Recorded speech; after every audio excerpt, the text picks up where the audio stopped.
주님의 평강이 오늘 이 예배의 자리에 그리고 대지의 모든 성도님들 가정 위에 충만히 임하시길 소망합니다. 이제 하나님이 만드신 자연의 순리대로 겨울이 다가왔습니다. 노아의 방주 사건 이후 하나님께서 노아에게 약속하셨습니다. 땅이 있는 한 뿌리는 때와 거두는 때, 추위와 더위, 여름과 겨울, 밤과 낮이 쉬지 않고 오리라. 창세기 8장 22절에 노아에게 약속하셨는데요, 이게 하나님께서 자연을 다스리시는 질서입니다. 하지만 인간의 욕심 때문에 이 자연의 질서가 많이 깨어졌지요. 이번 여름 같은 경우에 가을 겨울이 없을 것만 같은 무더위가 한동안 계속되지 않았습니까? 그럼에도 가을이 왔고 추위가 우리 앞에 다가왔습니다. 지난주에 신방을 갈 때에 남해고속도로 옆에 펼쳐진 단풍이 물든 아름다운 산의 전경을 보면서 하나님이 이끄시는 이 자연의 질서가 참 오묘하다, 신비하다 한 번 더 느끼게 되었습니다. 여러분, 인간은 하나님의 질서 안에 사는 존재입니다. 겨울을 맞는 이 길목에서 하나님의 질서 안에 사는 그리스도인이 정말 행복한 그리스도인이다, 이 사실을 깨닫게 되기를 소망합니다. 그런데 여러분, 하나님의 질서는요, 자연의 질서만 있는 게 아닙니다. 오늘 설교 제목처럼 겸손도 하나님의 질서입니다. 오늘 본문은 바리새인과 세리의 비유인데요, 이 비유에서 주님은 우리에게 겸손의 질서를 가르쳐 주십니다. 하나님이 정하신 자연의 질서도 중요하지만 겸손의 질서 또한 중요합니다. 오늘 말씀을 통해 주님이 세우신 질서, 겸손을 배우면서 그 겸손의 질서 안에 살아가는 우리 모두가 되길 소망합니다. 두 사람이 하나님께 기도하기 위해 성전에 올라갔습니다. 한 사람은 어깨를 딱 펴고 당당하게 걸어갔습니다.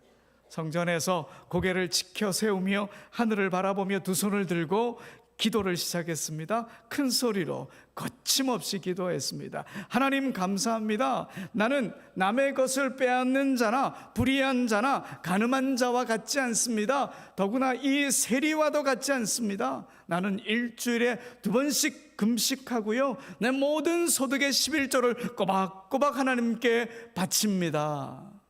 이렇게 기도한 사람 바리새인입니다. 그리고 성전에 올라간 또 다른 사람이 있죠. 세리였습니다. 그는 주저주저하면서 다른 사람의 눈치를 살피며 성전으로 갔습니다. 성전에 들어가서도 구석진 자리에 서 있었습니다. 하늘을 감히 우러러 볼 엄두도 못 내고 가슴을 치며 흐느끼며 기도했습니다. 하나님, 불쌍히 여겨주십시오. 저는 죄인입니다. 자기의 죄를 아파하며 하나님께 자비와 사랑, 긍휼과 용서를 구하고 있습니다. 여러분, 예수님은 이 비유를 통해 우리에게 분명한 메시지를 전하십니다. 이 비유를 시작한 오늘 9절의 말씀과 마치고 있는 14절의 말씀, 우리 한번 보십시오. 9절에 보면 또 자기를 의롭다고 믿고 다른 사람을 멸시하는 자들에게 이 비유로 말씀하시되, 그리고 14절 하반절에 보면 무릇 자기를 높이는 자는 낮아지고 자기를 낮추는 자는 높아지리라 하시니라. 아멘. 그러니까 다른 사람을 멸시하는 교만한 사람이 되지 마라. 자기를 낮추는 겸손한 그리스도인이 되라. 오늘 우리에게 이 메시지를 주님이 전해 주십니다. 여러분, 겸손은 우리 예수님께서 우리에게 보이신 하나님 나라의 질서입니다. 2000년 전에 예수님께서 이 땅에 오실 때에 가장 높은 하늘에서 가장 낮은 이 땅에 내려오셨습니다. 가장 거룩한 곳에서 가장 비천한 곳으로 오셨습니다. 영광의 보좌를 떠나서 마구간 구유에 오셨습니다. 예수님은 이런 모습을 통해 이 땅에 하나님의 질서를 선포하셨습니다. 바로 겸손이라고 하는 질서를 선포하셨습니다. 이 세상은 힘 있는 자가 위에 앉는 게 당연해 보이고 높은 사람이 대접받는 게 당연하다 그렇게 말하지요. 사람들은 그 맛에 힘을 가지려고 눈에 불을 켜기도 합니다. 예수님 당시 로마의 황제, 또 헤롯 가문의 왕들, 대제사장들, 백성의 장로들, 바리새인과 서기관들, 그들 모두가 이런 모습을 원했습니다. 그러나 예수님은 높은 자가 낮아지는, 이 높은 자가 낮은 자를 섬기는 이 겸손의 질서를 보여주셨습니다. 스승이 제자의 발을 씻기고 높은 자가 낮은 자를 찾아가고 세상의 모든 것을 다 가진 이가 가난한 이를 염려하고 하늘의 권세를 부리는 막강한 권력을 가진 이가 평범한 백성을 위해 울기도 하는 그런 겸손과 섬김의 모습을 우리 예수님이 보여주셨습니다. 그 후에 주님을 따르는 많은 사람들이 예수님의 이런 모습을 배우고 닮아가려 했습니다. 스스로 낮추고 스스로 겸손해진 거죠. 충분히 높은 지위에 있는 사람도, 가진 것이 많은 사람도 겸손의 모습을 보이며 주님이 세우신 질서, 그 겸손 안에 살아가길 소망했습니다. 여러분, 예수님을 믿는다는 것, 여러분은 예수님을 믿는다는 것을 어떻게 말할 수 있겠습니까? 여러 가지로 설명할 수가 있겠지만 주님이 세우신 질서를 당연하게 받아들이는 것, 그래서 주님이 세우신 그 질서 안에서 살아가는 것, 그것을 믿음이라고 말할 수 있습니다. 세상의 질서를 벗어나 예수 그리스도의 질서 안으로 들어오는 사건, 이 사건이야말로 믿음의 사건입니다. 그런 주님의 질서 안에 사는 사람이 그리스도인입니다. 무릇 자기를 높이는 자는 낮아지고 낮추는 자는 높아지리라. 주님이 세우신 겸손의 질서, 그리스도인은 이 겸손의 질서 안에 살아가야 합니다. 물론 이 겸손의 질서로 살아가는 게 결코 쉬운 일은 아니지요. 앤드류 머레이 목사님이 자신의 책 겸손이라고 하는 책에 겸손이 얼마나 어려운지 겸손을 이렇게 정의하셨습니다. 겸손은 마음의 완전한 고요함이다. 겸손은 아무것도 기대하지 않고 내게 행해진 일에 대해 이상하게 생각하지 않는다. 겸손은 아무도 나를 칭찬하지 않더라도, 그리고 내가 멸시나 책망을 받더라도 평안을 유지하는 것이다. 겸손한 자는 자신에 대해 낮게 생각하는 사람이 아니다. 겸손한 자는 자신에 대해 전혀 생각하지 않는다. 겸손이라는 걸 이렇게 정의해 놓고 보니까요, 더 어려운 것 같지 않습니까?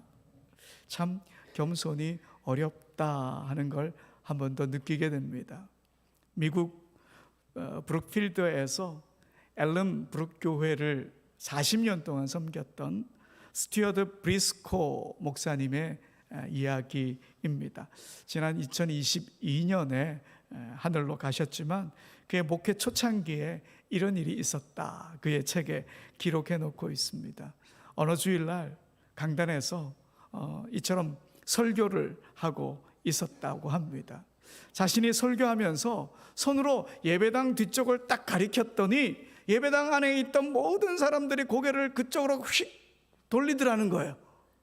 그때 얼마나 묘한 쾌감이 들던지, 야, 이거 한 번 더 해봐야 되겠다, 이런 마음이 막 들더라는 거죠. 그때 성령님께서 깨달음을 주셨답니다. 목사님 자신이 교만에 얼마나 취약한지를 깨닫게 하셨다는 거예요. 다른 사람을 조종하고 싶어하고 자기를 드러내고 싶어하고 더 많은 관심을 받고 싶어하고 그런 욕구가 자기 속에 얼마나 많은지 알게 되었다. 이렇게 겸손이 어렵구나. 그렇게 글을 써놓은 것을 읽었습니다. 그런데 여러분, 이 겸손 누가 가장 어려워할까요? 많이 가진 사람들일수록, 많이 받은 사람일수록 더 어렵습니다. 여러분, 오늘 본문의 바리새인을 한번 볼까요? 우리 성경에는 부정적인 이미지로 표현되어 있지만 이 바리새인들은 이스라엘의 정신적 지주라 할 수 있습니다. 당시 이스라엘의 엘리트입니다. 상당한 영향력을 갖고 있습니다. 남들이 받지 못한 교육을 다 받았고요. 지도적인 위치에 있는 사람들입니다. 그리고 당시의 다른 종교 지도자들보다 더 많은 사랑을 받았던 그룹입니다. 이들은 종교적 특권의식에 사로잡혔던 제사장들과 달랐습니다. 또 정치적으로 로마에 빌붙어서 자신의 배를 불리려고 했던 사두개인들과도 달랐습니다. 서민적이었고요, 개혁적인 이미지를 갖고 있었습니다. 그러다 보니 많은 유대인들에게 관심을 받고 지지를 받게 되었던 거죠. 그들은 율법을 통해 하나님의 뜻을 실현해 보이려고 했습니다. 일상생활에서 윤리도덕을 완벽하게 실천하며 살려고 노력했습니다. 오늘 본문에도 한번 보십시오. 바리새인에게 그런 모습이 보이지 않습니까? 토색하지 않았다. 여러분, 이 말은 남의 것을 빼앗지 않았다 이 말이죠. 또 불의를 저지르지 않았다, 간음도 하지 않았다, 그렇게 말합니다. 이렇게 엄격한 잣대로 살았기 때문에 바리새인들은 유대인들의 지지를 받을 수 있었습니다. 하지만 그들은 낮아지고 겸손해지는 하나님의 질서에는 낯설어하면서 주님의 뜻을 제대로 깨닫지 못했습니다. 바리새인들은 이 모든 특권에 대해 하나님께 감사하고 더 겸손히 사람들을 섬겨야 했습니다. 하지만 그들은 그렇게 하지 못했지요. 그들은 자신들의 의를 자랑했고 종교적 열심을 자랑했고 자신들의 선명한 깨끗한 도덕성을 자랑했습니다. 그렇게 살지 못하는 사람들을 향해 잣대를 대면서 무시하기까지 했습니다. 그러니 여러분, 많이 받은 사람들 겸손한 것 참 어려운 일들입니다. 우리는 많이 받은 사람들에 대해 참 부러워하죠. 재능이나 물질이나 명예나 심지어 은혜를 많이 받은 사람들 부러워합니다. 때로는 왜 이렇게 하나님이 불공평하냐, 나도 저런 은혜를 받았으면 좋겠다, 이렇게 하나님을 원망하기도 하죠. 하지만 많이 받았다고 해서 다 좋은 것만은 아닙니다. 하나님은 많이 받은 사람들에게 더 많은 걸 바라십니다. 많이 받은 사람 더 많이 낮아져야 하니까요.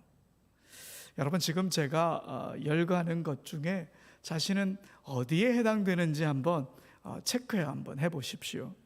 좋은 믿음의 집안에서 태어났다, 좋은 학교를 나왔다, 훌륭한 직책을 가졌다, 음악이나 미술 혹은 운동이나 기술에 남다른 재능이 있다, 남보다 좀 잘생겼다, 신체 조건이 다른 이들보다 더 좋다, 남들보다 조금 더 여유롭다, 오래 교회 생활을 했다, 더 많은 영적 경험을 했다, 종교적 열심이 뛰어나다, 유달리 도덕적이다, 나름 의롭다고 여긴다, 서로에게 힘이 되어주는 형제 자매가 있다, 자녀들이 믿음 생활 잘하고 있다. 여러분, 이 중에 어느 하나라도 맞다면 우리는 많이 받은, 많이 가진 사람입니다. 그러니 더 많이 겸손해야죠. 힘들어도 겸손해야 합니다. 이 겸손이 하나님의 질서이기 때문입니다. 사도 바울은 자랑을 일삼는 고린도 교회를 향해 이렇게 말했습니다. 고린도전서 4장 7절의 말씀입니다. 우리 함께 읽어봅시다. 시작. 누가 너를 남달리 구별하였느냐? 내게 있는 것 중에 받지 아니한 것이 무엇이냐? 내가 받았은즉 어찌하여 받지 아니한 것 같이 자랑하느냐? 우리에게 있는 모든 것, 우리가 받은 모든 것 다 하나님이 주신 거예요. 우리가 이룬 모든 것이 다 하나님의 은혜로 된 거예요. 내가 했다, 우리가 자랑할 수 없습니다. 그래서 우리는 더 겸손해야 합니다. 더 받은 사람일수록 더 낮아져야 합니다. 하나님께 값으로 매길 수 없는 놀라운 은총을 받았기에 더 많이 겸손해야 합니다. 이런 겸손의 신앙인으로 살아가길 소망합니다. 그리고 여러분, 오늘 본문에 보면요, 이 겸손이라고 하는 게 내가 하나님 앞에 서 있다, 이 사실을 기억할 때 겸손의 질서가 더 가능해지는 것을 알 수 있습니다. 오늘 본문의 세리를 한번 볼까요? 예수님은 이 세리를 의롭다고 말씀하십니다. 그러면 정말 세리가 자신을 낮추어서 겸손해져서 의로워진 걸까? 세리는 과연 자신을 낮춘 것일까? 여러분, 세리는 자신을 낮추지 않았습니다. 낮춘다고 하는 것은 높은 곳에서 내려온다는 말이지 않습니까? 그러나 세리는 처음부터 낮은 밑바닥에 있었습니다. 세리는 이웃들에게 혐오의 대상이었고 죄인의 대명사였습니다. 로마의 빌부터 살아가는 기생충처럼 다른 사람이 여겼다니까요. 이렇게 세리는 처음부터 그냥 낮은 바닥 취급을 받았습니다. 재산은 많았을지 모르겠지만 사람들은 그를 가장 낮은 자로 취급했습니다. 거기다 오늘 본문에 보면 세리 자신도 스스로 죄인이다 이렇게 자처하면서 가장 낮은 곳에 있었습니다. 그래서 그는 자신을 낮추었다고 하기보다 정확한 자기의 자리에 있었다, 이게 더 알맞은 표현입니다. 여러분, 자기가 죄인인 것을 아는 사람은 어떤 사람일까요?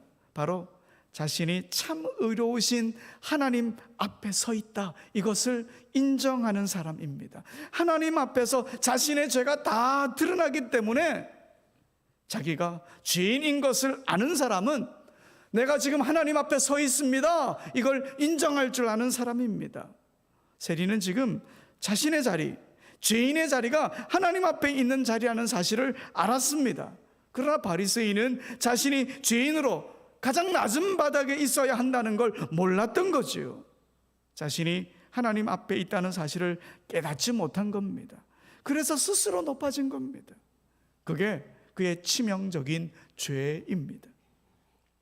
여러분, 우리가 저지른 대단한 악한 죄 때문에 망한다 생각합니다. 그게 아닙니다.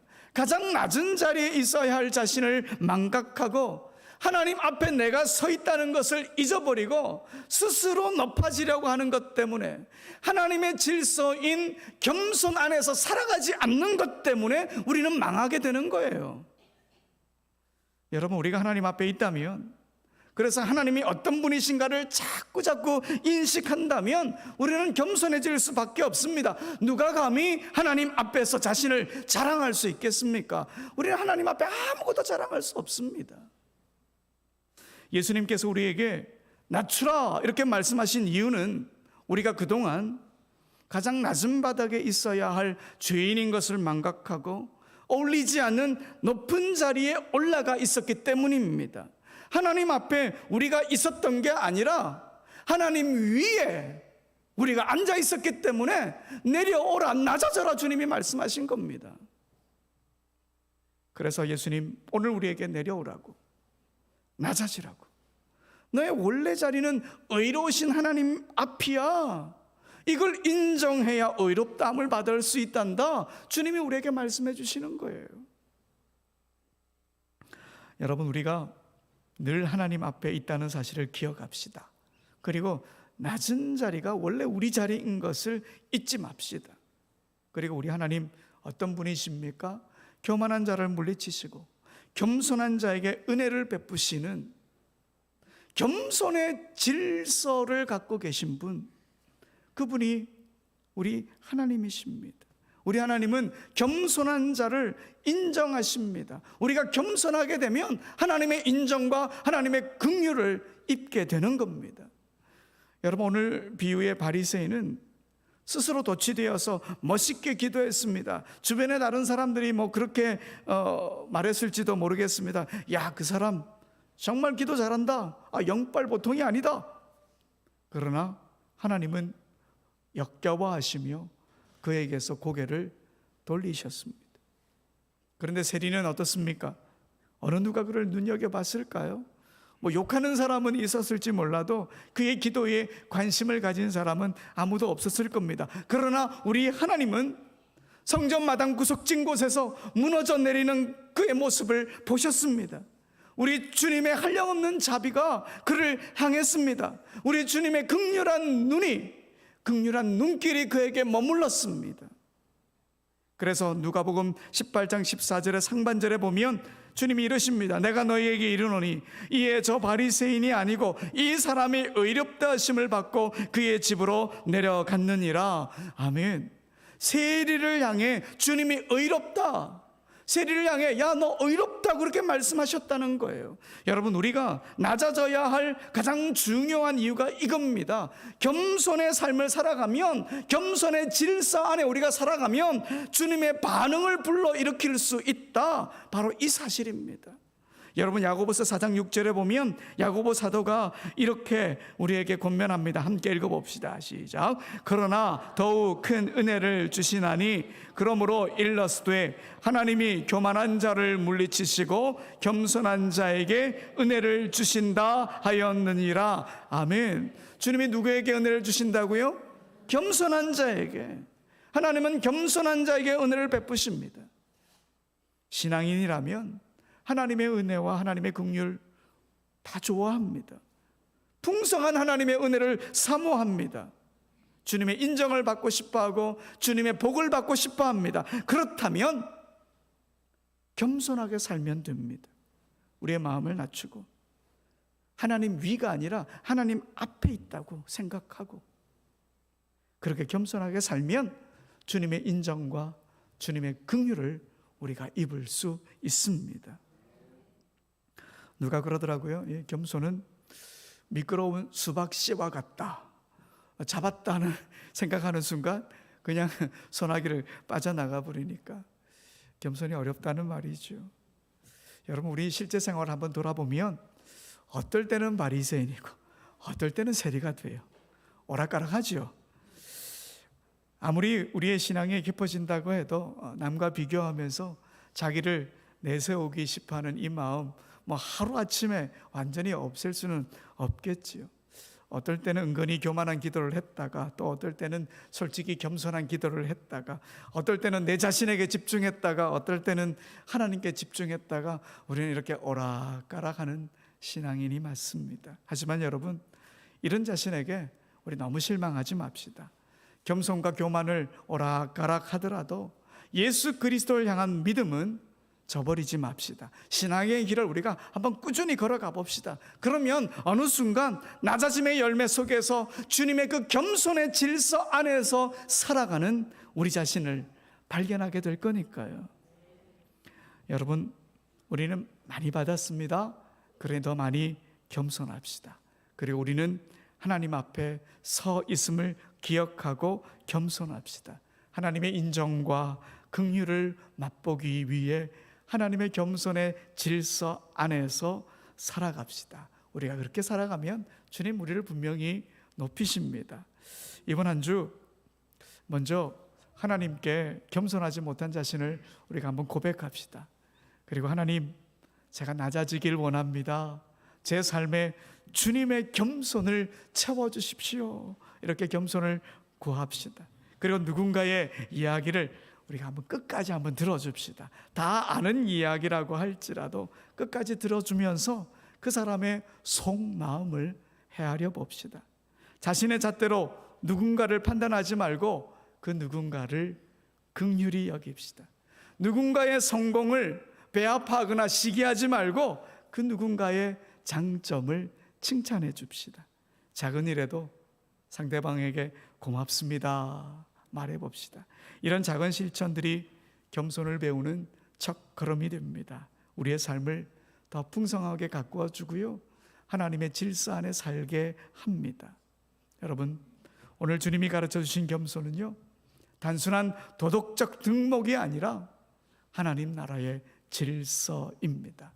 하늘을 버리고 이 땅에 오신 주님의 겸손으로 인해 우리는 지금 구원의 길을 걸어가고 있지 않습니까? 그 겸손으로 구원받은 우리는 주님이 세우신 겸손의 질서 안에 지금 살아가고 있습니다. 그러니 우리가 주님 앞에 있다, 우리의 위치를 다시 확인하고 하나님의 은혜를 구하며 겸손하게 살아갑시다. 주님께서 오늘 우리를 겸손의 질서로 초대하십니다. 이 초대에 응답하며 낮아짐을 통해 우리를 높이시는 주님의 은혜를 경험하는 우리 모두가 되길 간절히 소원합니다. 우리 다 같이 일어나셔서 찬양하며 고백하며 나갑니다.